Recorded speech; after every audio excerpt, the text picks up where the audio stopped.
In 2003, the New Jersey Air National Guard talked with several different entities here in Atlantic City, and essentially the Thunder Over the Boardwalk was formed as a midweek show in August. While we've had a few dates that have switched into June, July, August, and September, we've had Friday dates, we've had Thursday dates, but primarily it's been a midweek show to bring more people into town to enjoy the free beach in Atlantic City and to fill hotels like this and increase the tax revenue in Atlantic City. This air show in 20 years has been instrumental to the economic development and stability of Atlantic City when so many things have changed, like Miss America leaving and things like that. This air show has been steadfast in the last 20 years.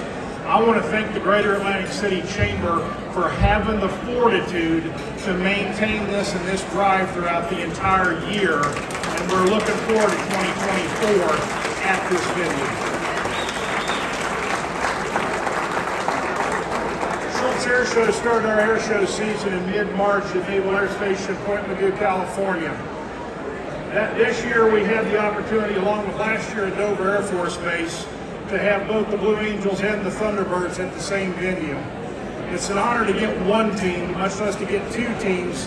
It's always a great thing to have and see the camaraderie between the Navy and the U.S. Air Force in the same location, and also some of the gamesmanship that they play as brothers and sisters in arms. So we've had the Blue Angels here in the past, we've had the Red Arrows, we've had the Snowbirds and the Brazilian Smoke Squadron.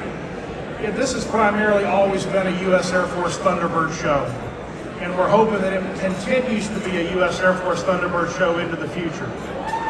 We want to make sure, and we want to thank the Thunderbirds for your support of this show for the last 20 years. It has helped build this show in Atlantic City, and you guys will always be an integral part to the foundation of this great air show. I'd like to introduce the headliners for your 2023 Atlantic City Air Show and bring up the flight lead and commanding officer of your United States Navy, United States Air Force Thunderbirds. I had to do it, guys, I'm sorry. Since it's on YouTube, I want to catch hell for that, I know. But anyway, I want to invite Lieutenant Colonel Justin Elliott up here, commanding officer of your United States Air Force Thunderbird.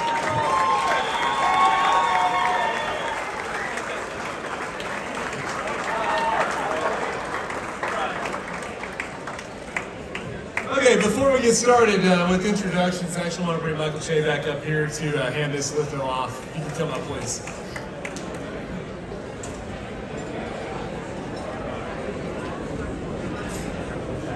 All right, sir, we can't thank you enough for having us in your house.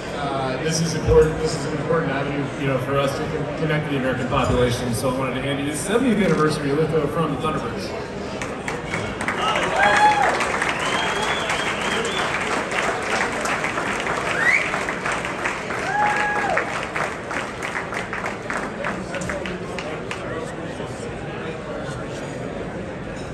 Okay,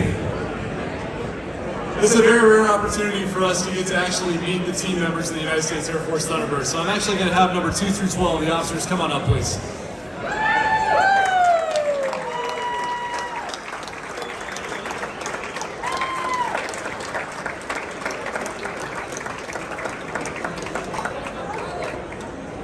All right, I'm going to start with introductions of the Thunderbirds that are performing for you right now. These front 12 are the officers that are leading this team. And I'm going to start over here on the show left side of the stage, if you will, with Major Zachary Taylor. He goes by Zeke. Zeke is Thunderbird 2. He flies on my left wing throughout the show. He's also the one that's going to take that knowledge of how to lead this demonstration forward next year to the new Thunderbird 1 and teach him how to fly the demonstration, which is going to start very soon. Before this, he was an F-15C pilot out of Japan, chasing down Chinese fighters over the Taiwan Straits. Huge round of applause for Thunderbird 2, Zeke.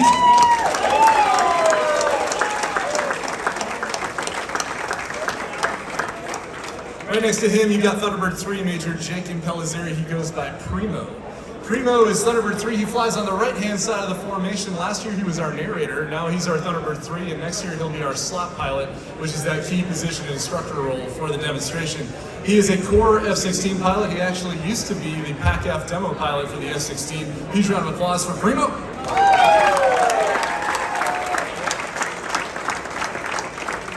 All right, Thunderbird 4 is Major Lauren Schlichting. She goes by Threat. She is a living piece of American history.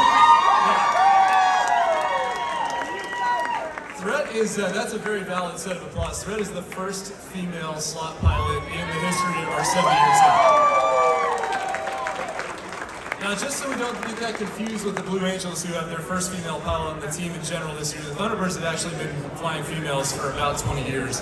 But Threat is very, very special because she is the lead instructor for formation for the United States Air Force Thunderbirds, and that leading role is very important. Before the team, she used to fly the F-15E, and she has about 500 combat hours in that fighter jet in the Middle East. So huge round of applause for Threat.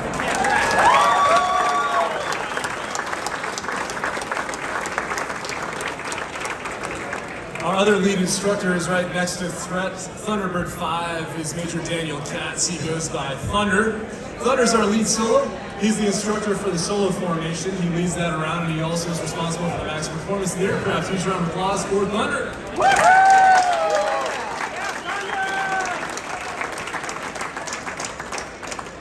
All right, right next to him you have Thunderbird 6, Major Eric Tice. He goes by Miami. Miami is our opposing solo who's new to the team this year, but he's the one that's bringing those sneak passes in front of you and giving you that shock and awe feel with the F-16. Oh, by the way, he's one of the few people you'll ever meet who has ejected out of an F-16 and lived to tell about it. And he chose to take that high-risk situation and sign up for the other highest-risk situation that you're ever going to find on the Thunderbirds. So, huge round of applause for our Thunderbird 6 Miami.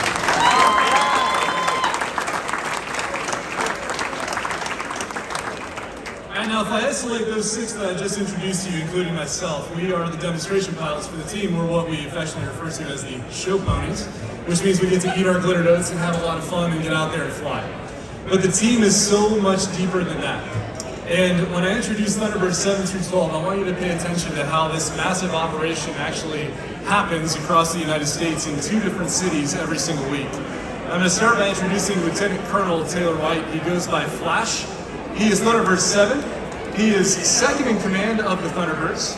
He also is in charge of our entire operation, which means when we move the team with 100 people, all the spare parts, everything that you have to bring to run an air show, show center equipment across the country twice every week, he is responsible for the entirety of that operation. It's a very big deal. Huge round of applause for Flash.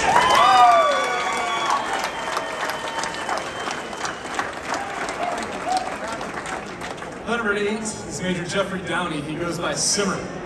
Simmer, at the surface, is our narrator. He's the voice you're going to hear in front of Atlantic City tomorrow on the microphone. He's also our advanced pilot, which means he gets the pleasure of going out one day ahead of the massive team with one person in an F-16 and building the entirety of the air show from a ground perspective before the 100 of us show up the next day with all of our jets and all of our equipment. It's an enormous responsibility. And oh, by the way, on the side, he flies our photo chase missions and our national media flyers and our hometown heroes. Huge round of applause for Simmer.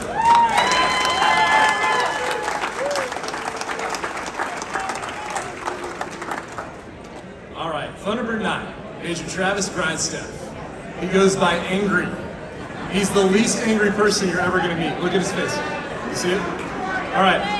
Angry runs what we call the Shine, which means he runs a series of signal mirrors from show center and a series of light guns to make sure that I'm able to find show center even if I'm low graze angle behind buildings really, really far away. It's a huge responsibility for the team. Oh, by the way, Angry is a medical doctor, and he's actually our flight surgeon on top of it all. He's the reason we can keep these 6 pilots healthy to fly the demonstration pretty much no matter how we're feeling. Huge round of applause for our Dr. Angry.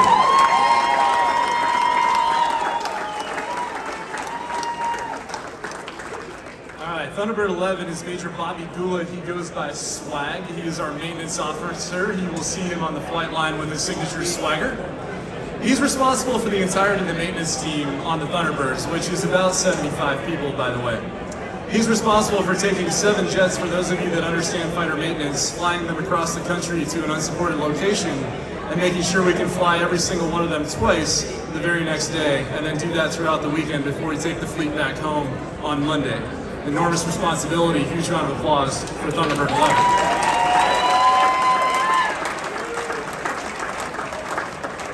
Last last but not least, Captain Katie Toner is Thunderbird 12. She goes by Agent. She is our agent. She's our public affairs officer. She is the voice of the team to the nation. While Simmer's the voice of the team at the air show, Agent has the responsibility of speaking to the entire nation through the entirety of our media campaign, and her shaping of our message over the last 2 years has been nothing short of revolutionary. Thanks to her, we have stopped flying influencers and people who tweet about themselves and started flying people who give to a purpose bigger than themselves. So a huge round of applause for Thunderbird 12.